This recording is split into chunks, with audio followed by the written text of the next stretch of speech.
Jessica Ladrido, BSIT 1A. This video is made for preliminary examination of understanding the self. So I'm here to explain to you how the various philosophers conceptualize or understand the formation of self. Before we proceed, let's define what is self. Self is a union of elements such as body, emotion, thoughts, and sensation that constitute the individuality and identity of a person. So it might be hard for us to understand what is self, but we have a lot of philosophers who spend their whole lives to study or observe what is self. So it is very interesting topic for us to know who we are. So now let's proceed to the 5 philosophers. So we have Plato, Socrates, Saint Thomas, Saint Augustine, and Rene Descartes. So let's have first Socrates. So Socrates is the first philosopher who engaged in systematic questioning the self, and he is more concerned with the problem of self. The key to understanding the Socrates concept of self is through the philosopher's takes on the soul.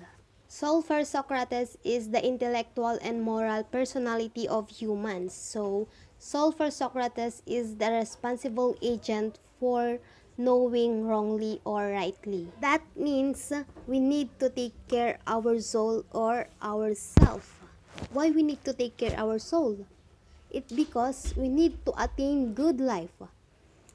Good life is the main purpose or the main goal of Socrates' philosophy. Yes, good life is the main goal of Socrates' philosophy. So let's have the famous line of Socrates: the unexamined life is not worth living. So this give us a clear what Socrates meant by knowledge in this context. It is to know oneself, knowledge, wisdom, and virtue. So if you have these three, the knowledge, wisdom, and virtue, so you can live a meaningful life. So this is the concept of self by Socrates. And next, let's have Plato. So who is Plato? Of course, Plato is the student of Socrates. He wrote the ideas of Socrates that is known today. So let's talk about Plato's concept of self. So for him, there are 3 parts of soul: the rational soul, spirited soul, and appetitive soul. Rational soul, or on the other hand, it is the thinking element of human being which decides whether it's factual or untrue, while spirited soul, it produces desires of love, victory, and honor.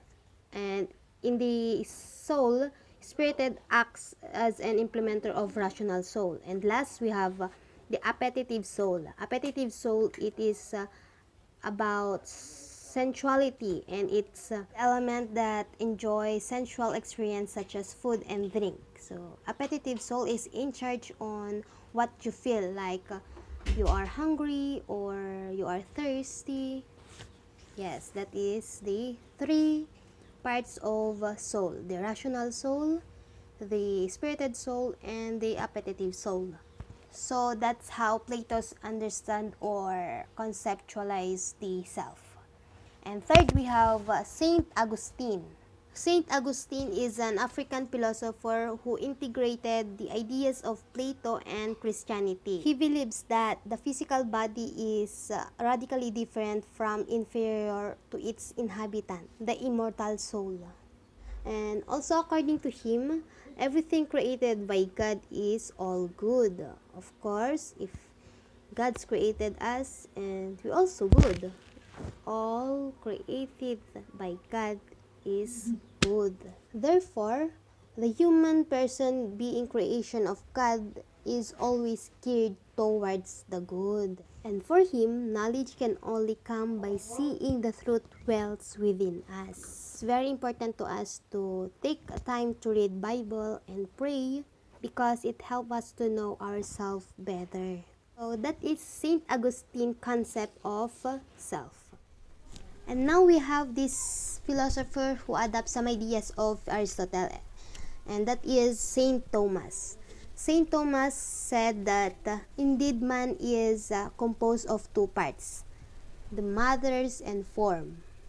Matters refers to the common stuff that makes up everything in the universe, that includes man's body. And second, we have form. Form is, it is refers to the essence of substance or thing.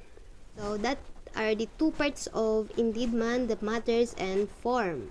And that is the understanding of self by Saint Thomas. So last we have Rene Descartes. So Rene Descartes, he is the father of modern philosophy who conceived that human person as having body and mind. And to understand oneself, one should only believe that can pass the test doubt. Rene Descartes also thought that one thing that cannot be doubt is the existence of the self.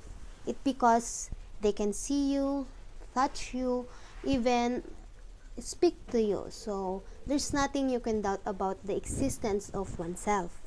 He also emphasized that I think, therefore I am. So it means there's nothing to be doubt about the existence of others because all of us exist.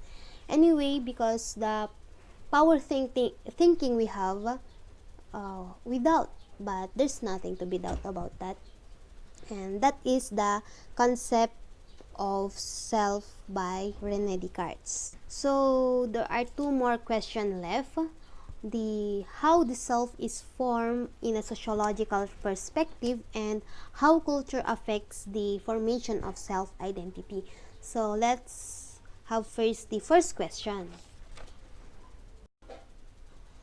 So let's define what is sociology. Sociology is the social science that study the human societies, their interaction and processes that preserve and change them. So it means that it is the study of human behavior, interaction, and their culture, and so on.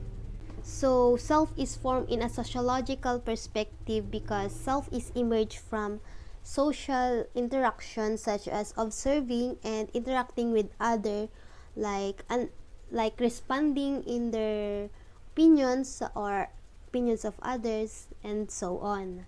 And now let's have the second question, or the last question, on how culture affects the formation of self-identity. So of course, culture is learned and it is not inborn. So we learn it from our family, friends, or influenced by others.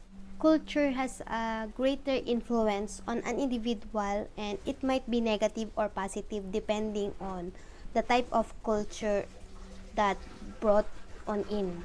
For our culture will always be a part of our identities. So that is the culture affects the formation of self-identity. So that's all, and thank you.